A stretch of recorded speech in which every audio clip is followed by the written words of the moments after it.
Hello guys, welcome to Acquiring Movement Skills, ASPE Screencast Exam 1 out of a series of 3. This is going to be content that we'll consider stuff that has been taught before or after Easter. Okay, not quite to the end of the spec yet. There'll be no learning theories that will come in Screencast 2. So if we start off, exactly the same concept of kind of exam success cycle. You look at the question, there might be a mark allocation, there might not be. Key thing you're looking at is to circle the important information you think will link to a memory method. If you don't know that yet, if you're, say, for example, not from was the sixth form, then you can have a look at the memory method. From the memory method, I'll talk through why it's got context. Then your job is to try and translate it into an exam answer. It might take a couple of goes, but that's how it works. So, starting off then, a really, absolutely, hugely likely question. You are going to get, I mean, it's been probably 4 exams now since the last time a classification of skill question came up. You've got to know each of these. I mean, if I was going to pick ones that were, kind of important, I'll go through this in a second, but there aren't really loads of memory methods for these. It's just a case of learning a word or phrase, and then it's the opposite word or phrase for the other end of the continuum. So if I go through quickly, a couple of things you can use if you want to. So if you go on here, open. Okay, so for open skills, if you imagine the Millennium Stadium as the rugby stadium, imagine it has the roof open. If the roof's open, the pitch and the players are affected by the environment. Open skills are affected by the environment, whereas closed skills are not affected by the environment. You have to be able to give an example, obviously, for each of these. Organisation. Now, if you have, and people find this tough, and I think this is a good way to remember it. So, organisation, if you have a low organisation skill, okay, if you just imagine you are somebody who has low organisation. You play football, okay? You turn up to your football team. You're late, you haven't got your boots, you haven't got your shin pads. The chances of you starting are very limited, so you'd probably be sub.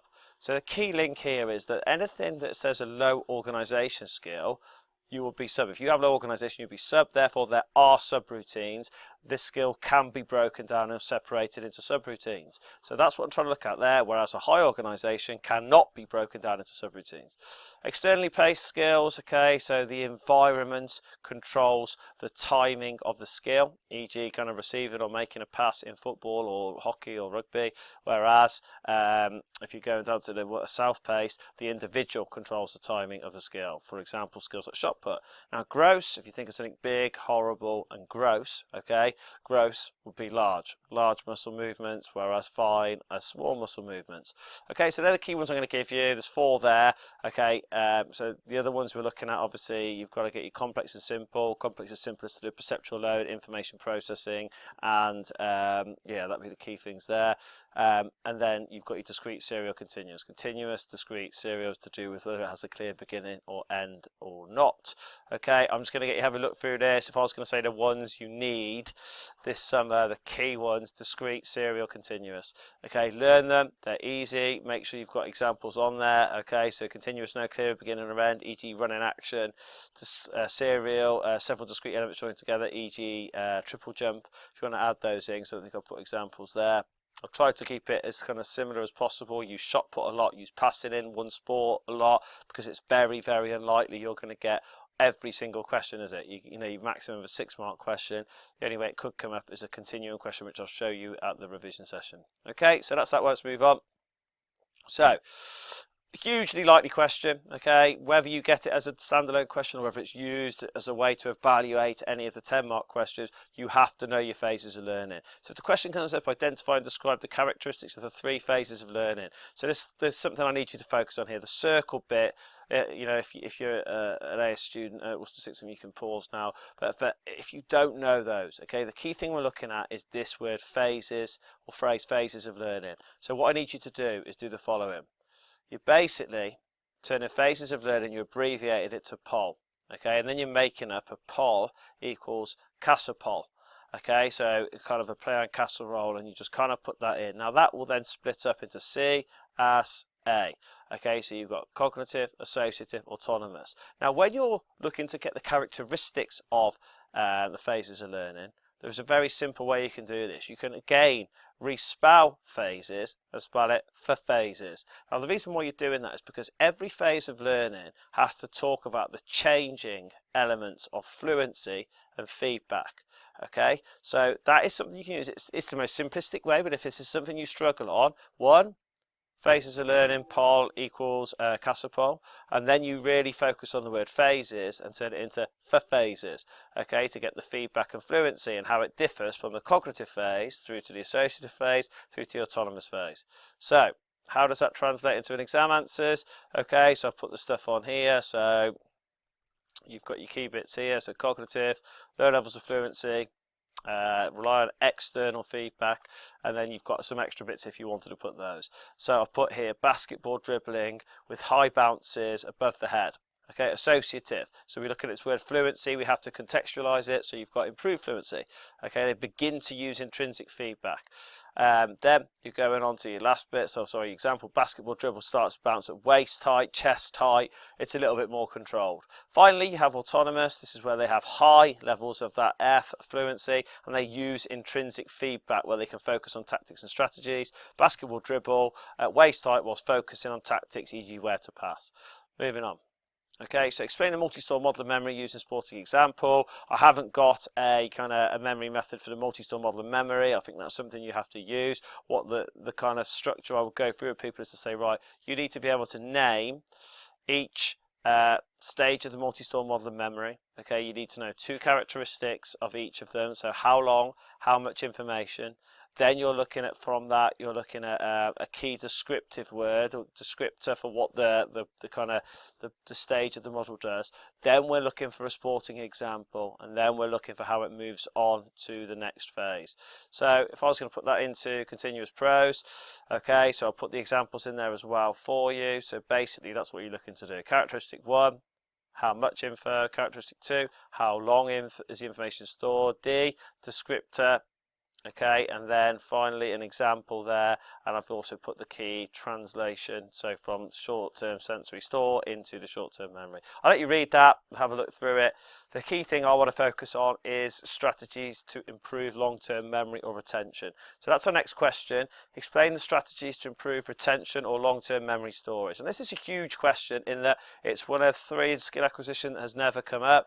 So it's really important that you have an understanding of what these strategies are, because it could be part 2 of a 10-mark question that would incorporate describing, using supporting examples, the multi-store model of memory, which you just looked at, and then can you then, okay, so we've talked about long-term memory, what are the strategies that can be used to improve retention, stroke long-term memory storage. So what I need you to do here, okay, is when you're thinking about something that's going to stick in your brain, okay, I need you to think about, have an image, okay, which, you know, I could show you, but I'm not going to put it on the screencast. So the key thing, I think, you know, I gave an example to a group, and it was actually a group who came up with this acronym, is this. You need to think of something that's memorable. So you've got here, memory method. You think of boobs, big boobs, okay? If they're big boobs, they're memorable, okay? You know, that's not my birth, that's just life. So if you look at that, you think, right, memorable, and you turn it into the fact that if they're memorable, if they were big boobs, they might be large E-cups. Okay, so large E-cups is your acronym to remember how you remember things in your long-term memory storage. So LECUPPS should then be able to translate into an answer that will give you, you know, looking at 7 strategies there that you can talk about as part 2 of a 10-mark question or as a 6th one. So something that's memorable. How do we put things in a long-term memory? Think of boobs, think of E-cups, move on and translate. So have a look through this, linking. Okay, so there's a key phrase that's associated with it. So linking is making association between previously learned skill and current skill. Enjoyment, okay, so activity that's fun. Anything that I've put here in boldened is the word, the phrase they're looking for. That is the key word. You have to learn one phrase really and then put it into your own words and try and give an example. Chunking is another word for grouping. Uniqueness is another word for novel information, so new, different. Practice and rehearsal talks about repetition, and it can be physical or mental practice. Okay, mental practice, you look down there. When you talk about positive reinforcement in the exam, I'll be looking for the word praise and how it strengthens stimulus response bonds. And then finally, you're looking at simplicity. By condensing things into a small number of coaching points, it's easier to remember the key things. I've just tried to use those strategies, all of them, within this answer. So I'm trying to give it, I'm chunking, okay? large E-cups is leading you to 7 strategies. Okay, I'm making it unique because it's a different way of remembering it. Okay, I'm chunking, I'm making a link between previous information. I'm looking at kind of you repeating and practicing these, okay, to make sure you remember E-cups. Can you remember what it means? And then I'm trying to make it simplistic by actually saying, right, each strategy needs one word. That one word then will allow you to get into the answer. So, make association, as I put there, fun. I'm sure you can see what I'm talking about. Novel, repetition, praise, condensing. So moving on then. Role of perception in sports performance. So that's your question. That could be a 5-mark question. So explain the role of perception. So we need to know first of all, the way we're going to do it, perception rhymes with interpretation. Okay, it doesn't rhyme, but it's close. Now in order to, perception equals interpretation. Perception equals interpretation. You've got to remember that because it comes up 3 times in the spec. Okay, so we need to make sure we know that perception is the process of interpretation of information. How do we do it? Well, it's interpretation via the DCRR process. Okay, so what that translates is by you basically interpret information by detecting, comparing, recognizing, and this will directly affect your reaction time, which will affect performance. So going on to that, how does it translate? As you can see on there, that is how you put an answer in, and the key thing is, when this question asks about explaining the role of perception and performance, it requires you to say whether it could improve performance or actually decrease performance, and that is all dictated by reaction time. Okay, so I'll let you have a look at that. E.g., you could put catching a ball. Okay, controlling a ball in your sport, whichever one you play. So you can put that as an example on top. Next one then. Describe the role of mental practice using a sporting example. If I was going to look at these last 2 questions, one of these 2 is hugely likely. Okay, mental practice has come up twice, once as a 10 marker, once as a standalone 4 marker, massively due. Okay, so it's really important we understand it. So mental practice then, the concept of visualizing, doing something in your head before actually physically performing it. Now, when you're doing that, the key acronym I need you to use here is explain the role of mental practice. When you're visualizing taking a penalty before you take it in front of a crowd, the reason why you're doing it is you're trying to keep yourself calm. You're trying to keep yourself calm. I'm re-spelling the word calm, and we're spelling it calms. So it comes down to here, a performer must be calms. Now that then translates into key terms that will kind of describe the reasons why you use mental practice. So you're looking here, for example, it will increase confidence. Okay, so you're going on from that one, and I can kind of go through these and you can kind of see particularly how they work. So you kind of look onto here, you've got confidence can be raised, okay, arousal can be kept at an optimal level, autonomous performers, okay, use it most efficiently as they understand the requirements and skill. Reaction time can be reduced and improved. Motivation can be raised. Selective attention is probably the most important one, because if you are, say for example, standing waiting to take a penalty, you're getting abuse from crowd. The process of selective attention and visualizing scoring a penalty rather than listening to what people are shouting at you and about your family, you're actually filtering it out and focusing on scoring a goal in your head. Okay, most effective when used in conjunction with physical practice, not so effective used on its own. Okay, so moving on. Describe the nature of a motor program. Another hugely likely question. So we're looking at this one then. Describe the nature of a motor program. We need to kind of use a memory method that I use quite a lot throughout. You'll see through these screencasts, and it's basically saying what, how, where, in order to get the triggers. So if you look on here, so I've got what, where, how, and then we look at an EG. So first of all, okay, so what is it? Okay, secondly, what does it consist of? Thirdly, where is it stored? Fourthly, how is it stored? And finally, can you give an example? So those questions, those triggers should allow you to have a go at it. Translated, they move to the following.